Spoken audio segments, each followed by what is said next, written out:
اس کی قوم کے سرداروں نے جو بڑے بنے ہوئے تھے کمزور طبقے کے ان لوگوں سے جو ایمان لے آئے تھے کہا، کیا تم واقعی یہ جانتے ہو کہ صالح اپنے رب کا پیغمبر ہے؟ انہوں نے جواب دیا، بے شک جس پیغام کے ساتھ وہ بھیجا گیا ہے اسے ہم مانتے ہیں۔ ان بڑائی کے مدعیوں نے کہا، جس چیز کو تم نے مانا ہے ہم اس کے منکر ہیں۔ پھر انہوں نے اس اونٹنی کو مار ڈالا اور پورے تمرد کے ساتھ اپنے رب کے حکم کی خلاف ورزی کر گزرے، اور صالح سے کہہ دیا کہ لے آ وہ عذاب جس کی تو ہمیں دھمکی دیتا ہے اگر تو واقعی پیغمبروں میں سے ہے۔ آخر کار ایک دہلا دینے والی آفت نے انہیں آ لیا اور وہ اپنے گھروں میں اوندھے پڑے کے پڑے رہ گئے۔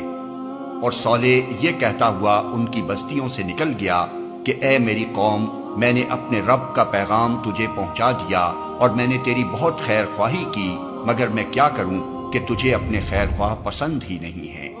اور لوط کو ہم نے پیغمبر بنا کر بھیجا، پھر یاد کرو جب اس نے اپنی قوم سے کہا، کیا تم ایسے بے حیا ہو گئے ہو کہ وہ فحش کام کرتے ہو جو تم سے پہلے دنیا میں کسی نے نہیں کیا؟ تم عورتوں کو چھوڑ کر مردوں سے اپنی خواہش پوری کرتے ہو۔ حقیقت یہ ہے کہ تم بالکل ہی حد سے گزر جانے والے لوگ ہو۔ مگر اس کی قوم کا جواب اس کے سوا کچھ نہ تھا کہ نکالو ان لوگوں کو اپنی بستیوں سے، بڑے پاک باز بنتے ہیں یہ۔ آخر کار ہم نے لوط اور اس کے گھر والوں کو بجز اس کی بیوی کے جو پیچھے رہ جانے والوں میں تھی بچا کر نکال دیا، اور اس قوم پر برسائی ایک بارش۔ پھر دیکھو کہ ان مجرموں کا کیا انجام ہوا۔ اور مدین والوں کی طرف ہم نے ان کے بھائی شعیب کو بھیجا۔ اس نے کہا، اے برادران قوم، اللہ کی بندگی کرو، اس کے سوا تمہارا کوئی خدا نہیں ہے، تمہارے پاس تمہارے رب کی صاف رہنمائی آ گئی ہے، لہذا وزن اور پیمانے پورے کرو، لوگوں کو ان کی چیزوں میں گھاٹا نہ دو اور زمین میں فساد برپا نہ کرو جبکہ اس کی اصلاح ہو چکی ہے، اسی میں تمہاری بھلائی ہے اگر تم واقعی مومن ہو۔ اور زندگی کے ہر راستے پر رہزن بن کر نہ بیٹھ جاؤ کہ لوگوں کو خوف زدہ کرنے اور ایمان لانے والوں کو خدا کے راستے سے روکنے لگو اور سیدھی راہ کو ٹیڑھا کرنے کے درپے ہو جاؤ۔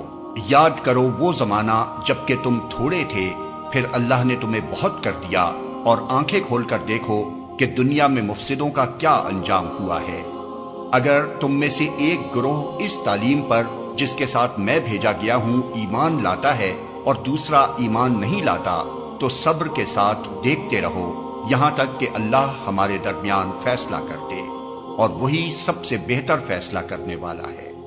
اس کی قوم کے سرداروں نے جو اپنی بڑائی کے گھمنڈ میں مبتلا تھے اس سے کہا کہ اے شعیب، ہم تجھے اور ان لوگوں کو جو تیرے ساتھ ایمان لائے ہیں اپنی بستی سے نکال دیں گے، ورنہ تم لوگوں کو ہماری ملت میں واپس آنا ہوگا۔ شعیب نے جواب دیا، کیا زبردستی ہمیں پھیرا جائے گا خواہ ہم راضی نہ ہوں؟ ہم اللہ پر جھوٹ گھڑنے والے ہوں گے اگر تمہاری ملت میں پلٹ آئیں، جبکہ اللہ ہمیں اس سے نجات دے چکا ہے۔ ہمارے لیے تو اس کی طرف پلٹنا اب کسی طرح ممکن نہیں، الا یہ کہ خدا ہمارا رب ہی ایسا چاہے۔ ہمارے رب کا علم ہر چیز پر حاوی ہے، اسی پر ہم نے اعتماد کر لیا۔ اے رب، ہمارے اور ہماری قوم کے درمیان ٹھیک ٹھیک فیصلہ کر دے، اور تو بہترین فیصلہ کرنے والا ہے۔ اس کی قوم کے سرداروں نے جو اس کی بات ماننے سے انکار کر چکے تھے آپس میں کہا، اگر تم نے شعیب کی پیروی قبول کر لی تو برباد ہو جاؤ گے۔ مگر ہوا یہ کہ ایک دہلا دینے والی آفت نے ان کو آ لیا اور وہ اپنے گھروں میں اوندھے پڑے کے پڑے رہ گئے۔ جن لوگوں نے شعیب کو جھٹلایا وہ ایسے مٹے کہ گویا کبھی ان گھروں میں بسے ہی نہ تھے۔